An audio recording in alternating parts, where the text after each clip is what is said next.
everyone, it's Evelyn, and it's June, which means it's time for the June garden tour. I'm going to do a little different this time. We're going to start with the backyard as per all the other garden tours, but between each bed section, of which there's 10, I'm going to put up a picture of the garden map with the number 1, 2, 3, 4, 5, whatever, whichever one we're going to be working on, so that it's easier for you to follow along with me where I am in the garden. Well, let's get into it.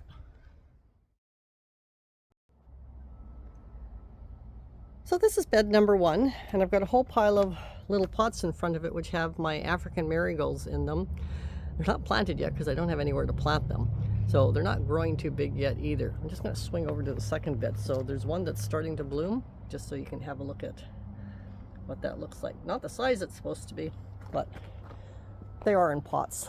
What is the size it's supposed to be is the last of the peonies is blooming. Look at that. Isn't that just stunning? Just beautiful. Now, I didn't cut it and use it because the last few days we're back into the very high 20s, which would be the very high 80s in Fahrenheit. And it would just get cooked in the temperatures. So I've left it on the plant to enjoy. Now, as you may recall, the first half of this bed had my nigella. Not sure what's going on with it. It must have gotten stunted by the weird weather we've been getting, because, I mean, you see how short some of these ones are? Really, really short. I mean, that's tiny. Some of them seem to start to be growing taller. The other thing that's very strange is they're supposed to be one and done, but they've got multiple heads on them. And I've been cutting them. Here's a weed. This is what I do. If I find a weed that I don't like, I just pull it out, toss it on the path. Either way, I'm not going to grow them again next year. They do nothing for me in bouquets or flower arrangements. So this was an experiment that hasn't gone the way that I like. I mean, they are really pretty blooms, but they're just, nothing special. My potato that's popped up in here by itself, little rogue potato plant, that's doing nicely. What I do have popping up a lot of in here is poppies. All these paler, bluer leaves, wider leaves, those are all poppies. So they're going to overtake the nigella, and that's fine because I use a lot of poppy pods. I also have a lot of lettuce that popped up in this bed, and it's all bolting now. You can see, I'm just going to climb into my bed here. You can see I have a lettuce plant here that's bolting. Now, I've got another one over here that's bolting. And do I have any more in here? Yeah, here's another one. It's starting to bolt. Because, I mean, again, it's been just unbelievably hot. The sweet peas that I have along these poles, they're starting to blossom, just starting. There's one there at the front. But if I walk to the back of the bed, you can see there's more on here. And there's a little pink guy down there. It's not a lot of blossoms because I have been cutting them and using them. I love using sweet peas. The other experiment that didn't work for me this year, same reason. Oh, look, another rogue potato plant. This is my stalk. Look how little that is. Put my hand next to it. It's only as tall as my hand. Not happy with that. They were supposed to be blooming at a time when I needed them, which they are, but they're way too short. So again, that's not going to happen next year. Happy with the peonies. They worked out great here. Happy with my lavenders that I pinched pieces off and put in the ground. They're all getting quite a bit bigger, and they're starting to put on bloom heads. So they're all along the side here. And there's more along the front of the bed here. You can see it right there. But really, actually, there's not that much to see in this bed because the stalk and the nigella are disappointing. That is stunning. So interesting, the herbaceous peonies are supposed to bloom before the Ito peonies, but the Itos have now all finished. And this one is just blooming. And I had another one blooming over there that also did after the Ito peonies. So that's my first bed. Let's get on to bed number 2. So here we are at bed number 2. It is my lettuce bed. Now I've got at the front, I've got a couple of my health kick tomatoes. They're doing nicely. The blue anemones that I bought early on in the season are here. I don't know if they're going to bloom again because they were blooming quite early. They may be done. My Ito peonies are done. My lettuce plants, a lot of them are not bolting yet, but some of them are. Now I put myself a pair of scissors here because I'm going to show you what I'm going to do. I'm going to just, where am I? Where's my hand? There it is. I'm going to cut it with scissors and leave a stem out. And it will grow out 2 lettuce plants from the side of that stem. Whether they bolt or not, right away, it's left to be seen. It's a 50-50 whether they will or not. But I'm going to go through and do that to all of my bolting lettuces. Clearly not the ones that aren't bolting. And got lots of lettuce that isn't bolting. And we've been picking like crazy. So this has been very, very successful.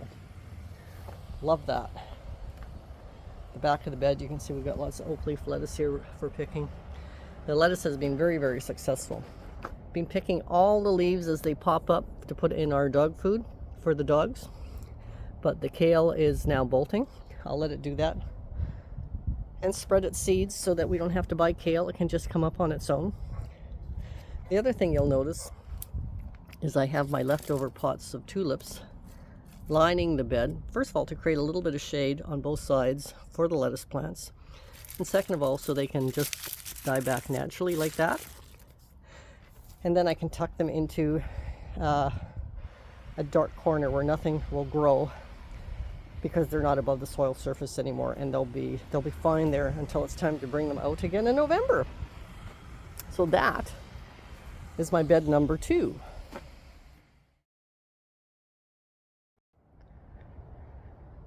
Here's bed number 3, and this is also a very successful bed.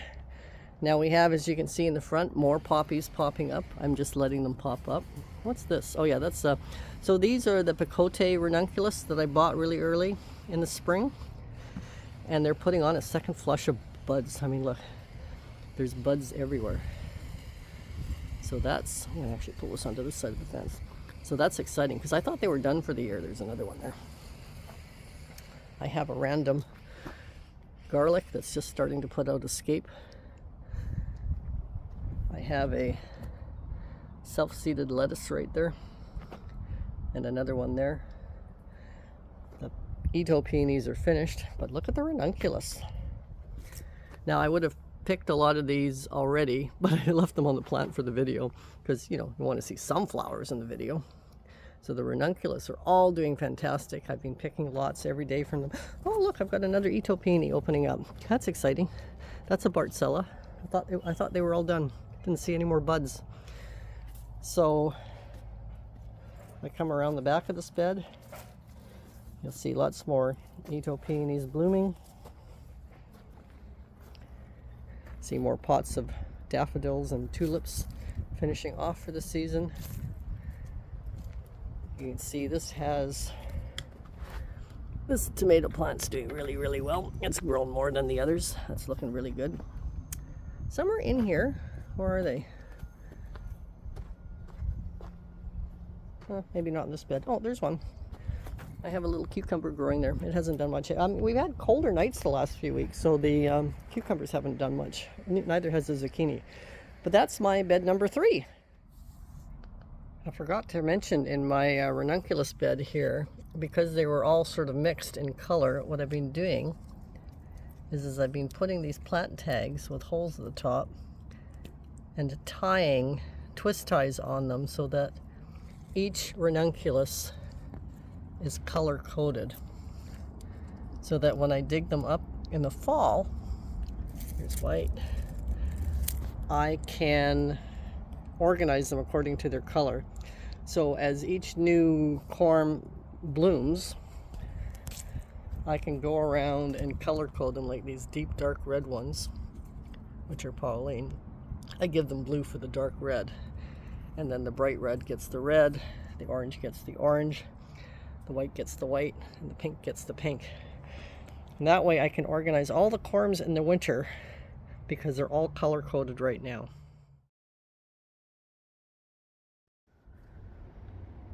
So for my bed number 4, in the front of it, I have the last of my dahlias that I haven't sold. They needs a bit more water. They got watered already this morning, but they dry out pretty quickly. A lot of these are going to get potted up into bigger pots and sold for a bit more money. But there's only 3 trays left, 3 flats. So this is the bed that has my snapdragons in it. They haven't started blooming yet, so I'm on a wait and see with them. They're all, I mean, they're getting their height, but they haven't started blooming yet. That's disappointing for me because I was hoping to have some earlier blooms to help with this time of year when I don't have that much blooming. Lots of self-seeded poppies again. I have, oh look, I have a lettuce plant in there as well. Or is that Swiss chard? That might be Swiss chard. The Swiss chard from last year, it's a biennial. It's starting to bolt and go to flower. And here's something that popped up. These flowers are from a daikon radish. There's another one there. Now, if you let it flower and create radish pods, those are edible. They taste just like the radishes. We don't like radishes, but our dogs do. They like the pods. So I may leave this one and this one, and they grow and grow and grow and grow and grow lots of edible pods. So that's a nice treat for the dogs. So again, no more flowers on the Ito peonies. Come around the back. Just lots more snapdragons, but no blooms on them yet. Here's a poppy that looks like it's getting, look, it's got a little flower bud on it. Just tucked into there. You can see the little bud of the poppy starting to show. And yeah, nothing much to see in here. Oh yeah, these things, I thought they were chives coming up back in the spring, but they look like they're a type of allium that I must have dumped from a pot in this bed thinking they didn't produce. So I have no idea what they are. I can only wait and see. Here's a pot that I didn't dump that must have bloomed last year. It's the same thing, but I can't read the tag. I think it's I can sort of kind of read it because it definitely says drumstick at the bottom because of the tick there. So that's all I know. Here's some sweet marjoram that popped up on its own. Here's another lettuce plant that's bolting. And that's my bed number 1, 2, 3, 4.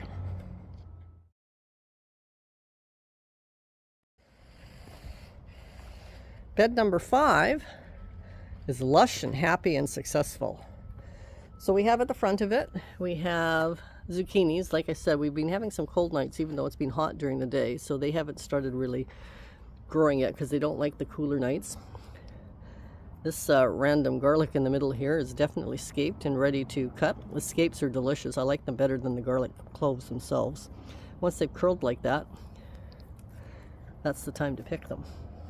Now you can see that the bed is edged on both sides with garlic, and all the scapes are coming out now. See, there's one there, there's one there, but look how tall they are. If I put my leg, let's see if I can do it where I'm not in the shadow.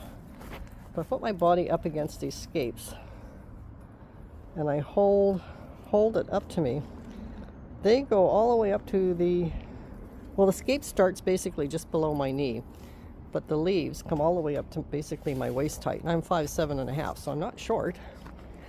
So in this bed also, some of these Atropurpureum alliums came up probably from a pot that I dumped. I quite like them, but again, I'll use them, but they're not as showcasing as the large purple spheres are in a bouquet. So I wouldn't buy any more of those. The black button bachelor buttons that I bought, here, I'll just hold this one because it's blooming. Put it in my hand and see if I just love these. Oh my God, I just love these. They are so spectacular used in flower arrangements. I'll put a couple up on the screen here so you can see what they look like. Just fantastic, just so wonderful. I stopped picking the foxgloves because it's too hot for them. So you can see how they die off at the bottom there, and then they keep on growing at the top. That's my bed number 5.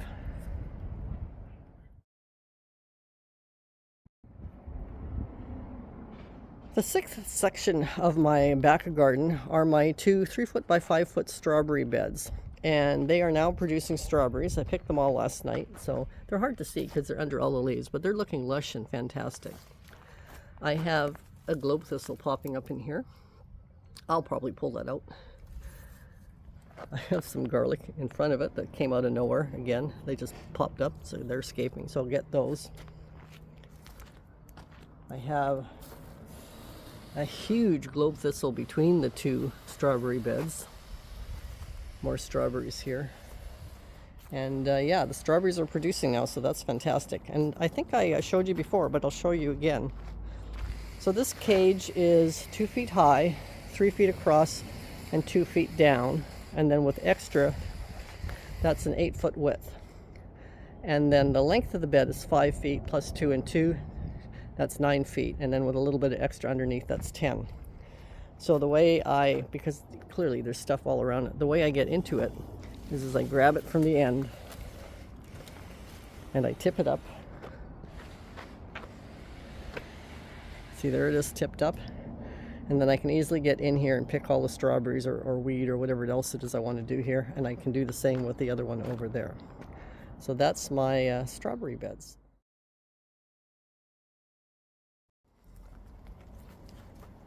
So behind my, oops, I'm tripping over my strawberry bed. So behind my strawberry beds, I have Japanese anemone growing there. The leaves, they do okay in a flower arrangement. They hold.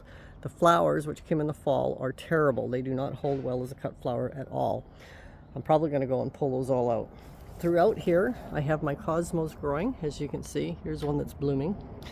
But I'm going to just pick the head off because I don't want the flowers. I want the stems to keep on growing big and lush so that I can use them as foliage, especially in my dahlia bouquets, because they add a nice feathery touch to the dahlia bouquets. So all the flower heads that are on my cosmos are just all going to get broken off. Not that big of a fan of their flower heads anyway. Here's another globe thistle. Probably just leave that one there. And this is a perennial that I bought last year to add into my mix of what I like to use. And this is a white astilbe, and it's just getting ready to open up its little flower bits. So that came from a 1-gallon pot last year from the garden center. I'd say it's doing pretty good. There's its foliage is nicely used in flower arrangements or bouquets as well. I'm really looking forward to using that. This yellow stone crop that's growing along the edge of the bed, it's weedy. It just kind of pops up everywhere along the edge there, and it's nothing special. I just haven't gotten rid of it yet. You can see my raspberry there's full of actually it's full of little baby raspberries. Here, I'll go a little closer. Look at all the raspberries on there. There's going to be lots. There's my blueberries now in their little pods to keep the birds and the dogs out of them. This one doesn't have any berries growing on it yet, so I haven't put its pod on it yet. White foxglove again left it because they don't do well in the heat. My rosemary that did a lot of dying back in the winter is picking up, so it's looking a lot happier and healthier. Astilbe, foxglove. Still don't know what this is. Still waiting to find out. These are my free bulbs that I plant. I forget the name of it. I'll put it on the screen. The free bulbs that I got in the spring I planted there. More astilbe. Here's this is a red one, and as you can see, I'll just put it over. Where can I put it where you can actually see the color? Get out of the shade. Get out of the shade. There we go. It's starting to put on its little frothy color bit as well. This is a full-headed Shasta daisy that I planted. More astilbe. We have borage popping in the path, which I'm leaving because it's not in the way. I've got a bellflower that I did not plant that's popped up. I put the pot here so it can self-seed in this area. Again, we've got some more sweet peas just starting to bloom here. The sweet peas aren't doing well along here. They're the perennials in front of them grew faster than the sweet peas, so they're there, but it's taking them a while to get into the sun. Keep going this way. We got a couple more of these, which I don't know what they are. Find out when they bloom. Another foxglove. We've got lemon balm, which I'm going to pull out. It just popped up on its own. Still haven't pulled it up. Parsley going to seed. More stilby. The Russian sage is finally recognizable. I could never find it anytime I walked through here because it was so indescript amongst everything. I have, what's this? Let me just,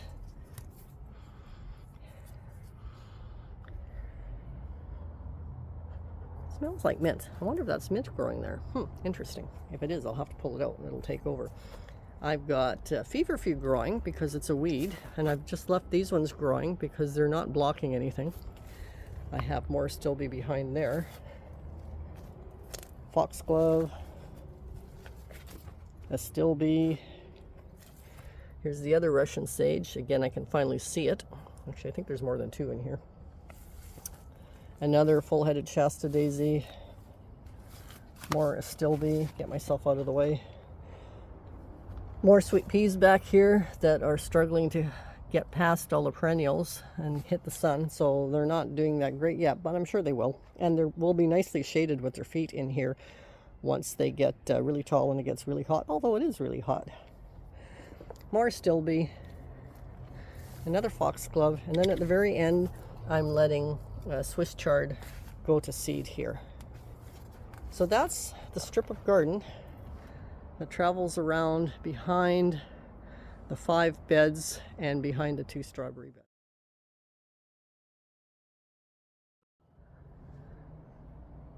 So now we're doing the beds that are behind the garage. Now you'll notice that in my February, March, and I think even April garden tour, it was really, really dark in here. But the sun has shifted north when it comes up. So it's now, for the past month or so, coming down the side of the house. And in the evening, same thing, it's coming this way down the side of the house. So although it gets no light in here really in the winter, we're now into a time period where it gets light. And as you recall, I trimmed all the ivy that's coming through the fence from the neighbors. Oh, look what else is coming through the fence from the neighbors. These are all blackberries. And they are absolutely loaded.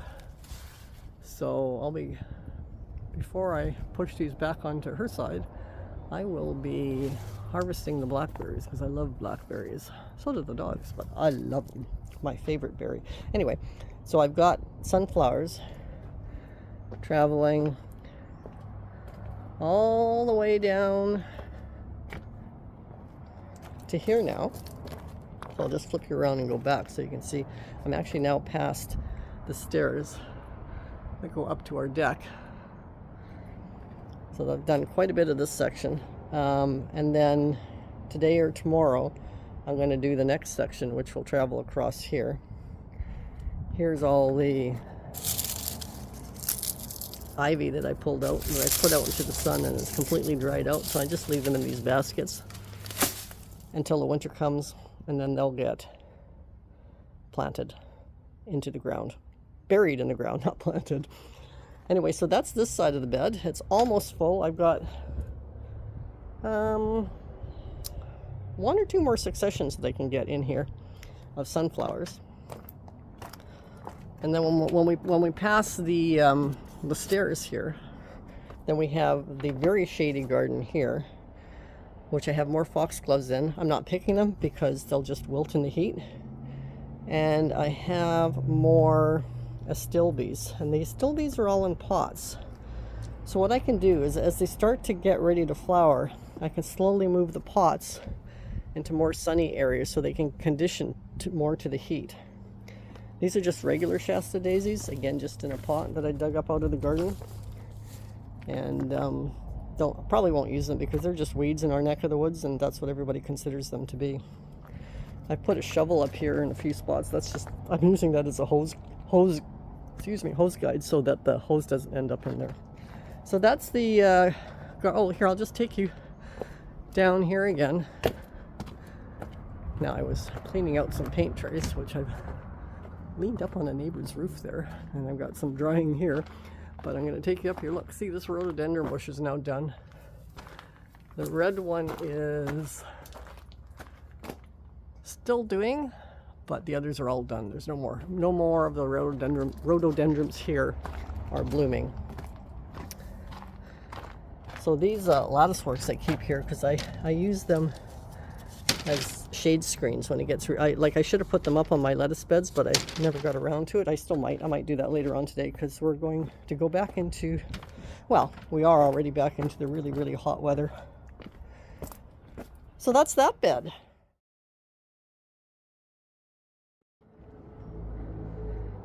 So now we're doing the side of the garage, which of course is just across from, so there's the fence. Here's the 5 beds on the side of the garage, and that's where the sunflowers also continue along. And the odd poppy that pops up, I will leave, because poppies are very useful. These, again, are to keep the dogs from getting into the bed, so when they're running, kind of gives them a guide where to run. It's also a hose guide. More, that's all that's along here is the sunflowers. And you'll notice as we get to the front of the garage, they start to get bigger. So if I put my arm here, you can see that this one is halfway up to my elbow. So that's that bed.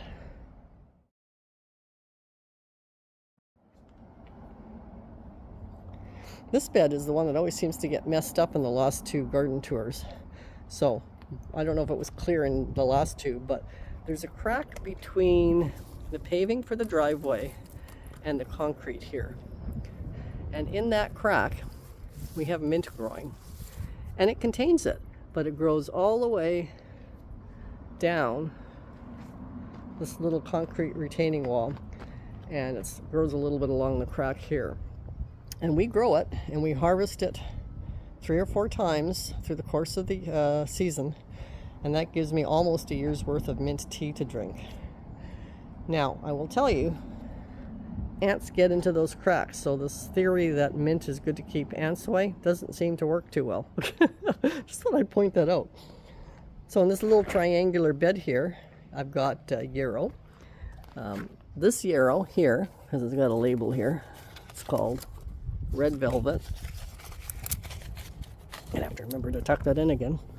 And this one in front of it, which is called New Vintage Red. I mean, look at the size of this. That was bought from a 1-gallon pot last year, same as that one.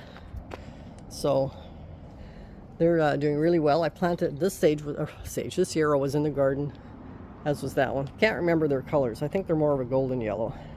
So this is where I'm really focusing on growing yarrow in. Again, it's got more poppy seeds in here.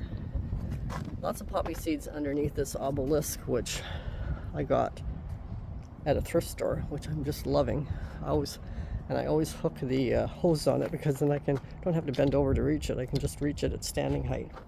At the base of the obelisk, I put a cucumber, so I'll try and wind it up through there. And that's this little triangular bed. So we're now going to go up the driveway, and I'm going to show you the shade garden here, but it's not looking too good, because we normally do not have super hot temperatures in May and June. June is known here as January, because it tends to be cold. So the dogs have needed a place to hide out from the sun. So normally, while we have lush and beautiful hostas in here for the month of June, until it gets really hot in July when the dogs go in there to cool off. This year we don't, because they've been having to go in there and fare. They need, oh look, I've got some stuff here that has to go to the dump. Don't look at that. They need a place that they can sit comfortably, not on the concrete where they get shade, and that's about the only stretch. Except there is one other place that Leela likes to sit to get shade. That's her up there. I don't know if you can see her in the shade. I'm just going to put a short little video right now about where she likes to sit for shade. One of Leela's favorite places to sit because it's a nice shady cool spot, especially after I've watered. Right between the lettuce, the full-headed Shasta daisies, and some astilbes. On this little tiny path right here that she just fits in to lie on. Okay, we're back. Now what I'm going to do is swing over here. You can see the sunflowers and the concrete beds that line our house by the edge of the driveway. They're getting much, much bigger. A lot bigger. The borage in there is not hindering them in growing at all. If you've never seen borage bloom, there's one growing from the crack of the concrete here. I'm just gonna tip it up and show it to you. They're really pretty. So these are edible. They're a little spicy. We don't grow to eat them, we grow them for the bees, because bees absolutely love borage. Look, I've got garlic growing out of the crack. Look at all the tiny little scapes. It's hilarious.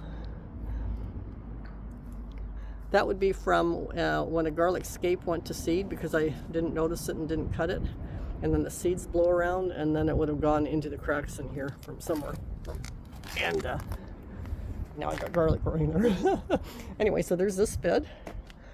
Oh, look, that's a potato too. I used to grow potatoes in these beds. So that's the third rogue potato plant. I'm going to swing over here to where the hostas are. You can still see they're still there, but clearly getting trampled on by the dogs, and you know, because they go in here to cool off, and that, you know, fair, they need a spot. We'll go back to the sunflower bed on the east side of the chimney, and they're getting taller, getting little buds. You can almost tell what color they are just by looking at the buds now. The sunflower's got, trying to get out of the sun here, it's got a really pretty straight red edging on the leaves and then the veins, versus this one that doesn't. There's these ones, of course, were planted before. This is the first succession in here. And I've actually got, ooh, look, this one's got color starting to show. And I was going to show you this one. This one definitely has color starting to show. So the sunflowers are getting ready to start popping open. We go back to the other side of the shade garden, of the driveway, pardon me. We've got this big, beautiful blue hosta. Again, suffering at the front from dog damage, but you know, that's life. We have dogs; they need to be happy too. Camellia bush is looking great, clearly done blooming. The giant Solomon seal. The flowers are all done, but they still look really graceful in there with their swooping branches. This hosta's looking good. That's pretty. We also got lots of our rhodo starting to drop all of its. There's our rhodo. It's starting to drop all of its blossoms. They look quite pretty when they're in here. I have astilbes in here. I planted them last year just to see how they would do. If they do really well in here, some of the ones in pots will move into here, but they don't look like they're thriving in here. Look at this poor hosta. It's totally chewed down, or knocked down. That's partly my fault. In the evening, I go down to the bottom of the driveway and I throw the ball up the driveway for the dogs. And sometimes I accidentally shoot it into here. They go crashing into here to get the ball. Here's another astilbe. The columbines are more or less finishing.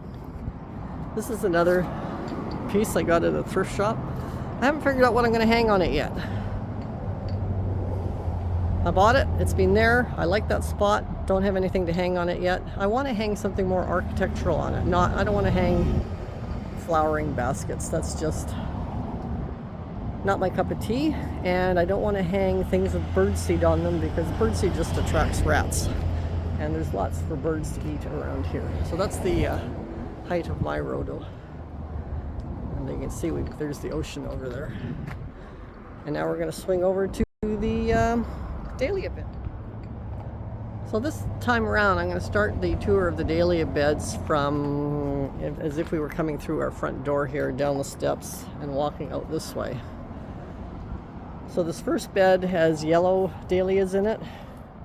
We have yellow ball dahlias here, but the rest are dinner plates. Lindsay Michelle is here, which is the yellow and fuchsia one, which is a really, really popular one. But they're all doing really well. I'm just going to come down here and show you the stems. Can you see the stems there? Yeah. I mean, this plant is just looking super, super healthy. So that's the one yellow bed. And now I'm going to show you the other yellow bed. Now, I composted this one first, then that one, then this bed, and then that bed. And when I mean composted, I dug trenches in between the rows of dahlias, put the kitchen waste and some plant debris in there, and then filled it in again. This was the first one. So this one, I'm getting down on my butt. This is going to show you what I mean about feverfew being a weed. This is all, well, it's not all, but it's almost all feverfew growing as a carpet underneath these dahlias. It's insane how many seeds there are in the soil of feverfew. Now, I haven't dug them up yet because right now they're keeping the soil cool. The other thing that's popping up everywhere is tomato plants. Because we put our kitchen debris in these little troughs between all the dahlias, we eat a lot of tomatoes. I have tomato plants popping up all over my dahlia garden. Last year I left a few. They ended up being some type of red cherry, and they would have been indeterminates because they just kept growing and growing and growing, basically wanting to take over. So I'll probably pull up a lot of these tomatoes because I don't want them taking over my dahlia beds. I also have poppies growing in here. Let's see if you can see that. I will let some poppies grow again because I use a lot of poppies. But I just thought that was interesting to show you. I gotta stand up again. How much feverfew grows in my gardens. Definitely a weed, but right now a useful weed because it's creating a ground cover. However, they do grow tall, so they will get pulled up as they start to grow taller. And my white columbine is now blooming. Isn't it pretty? That's such a pretty flower. That's my white columbine. It only grows here.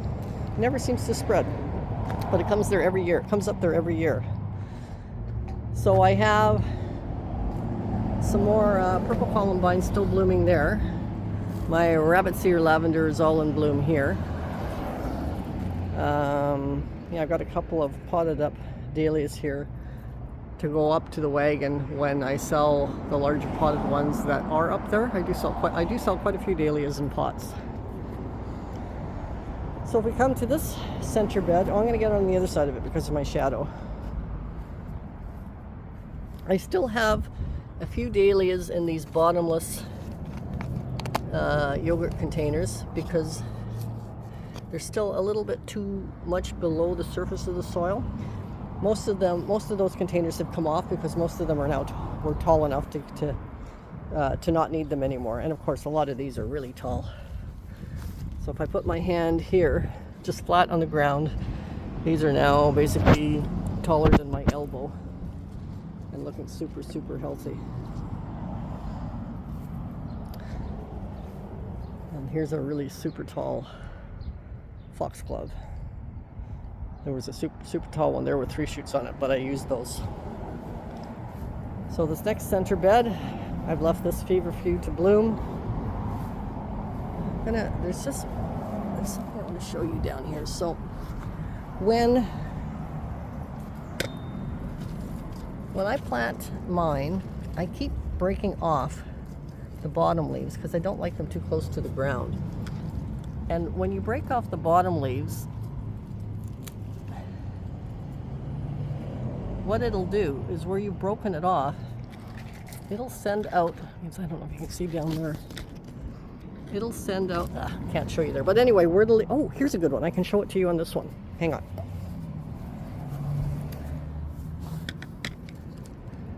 Can you see this?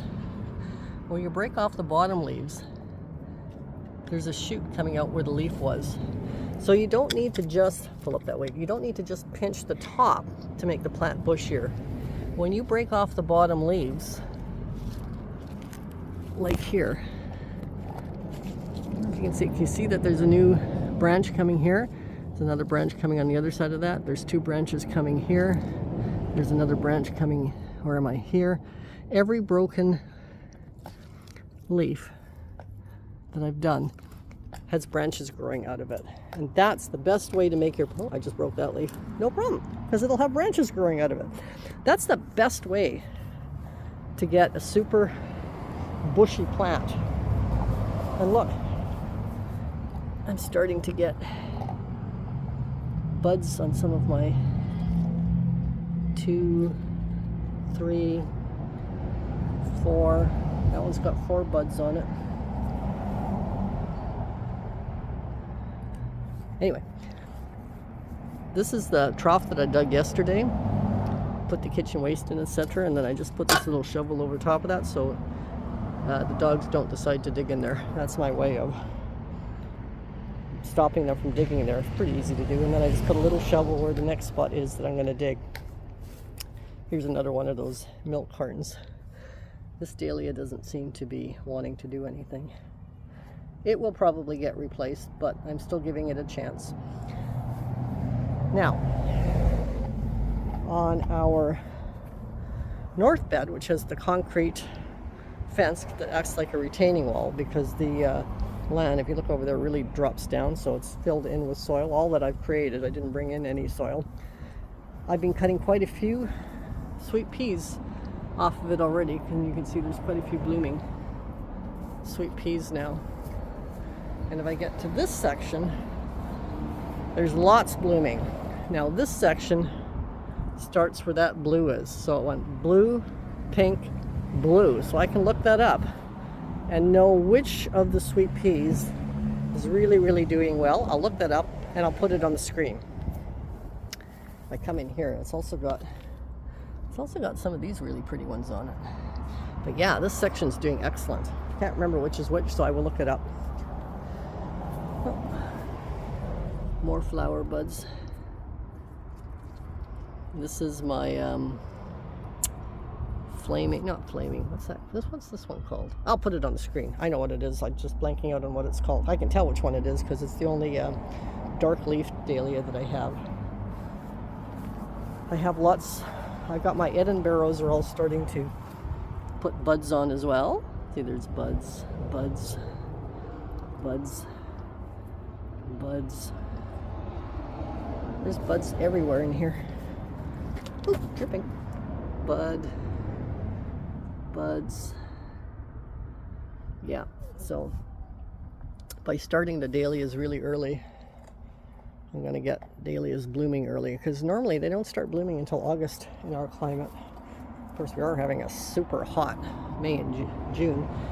I also planted a lot of poppy seeds up against where the sweet peas are, so those will produce lots, which they look really cool when they're in bloom with the sweet peas. The sweet peas will get as tall as this fence, and look, lots more blackberries to pick. Are we already getting berries? Let me just pull this down. Oops.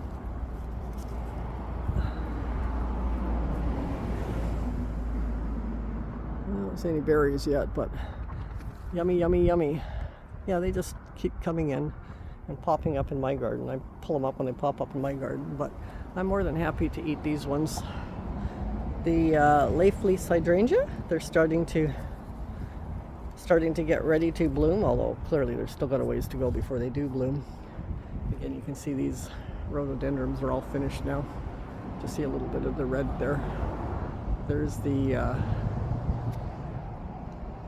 window that I put my pole through to cut the red ones. And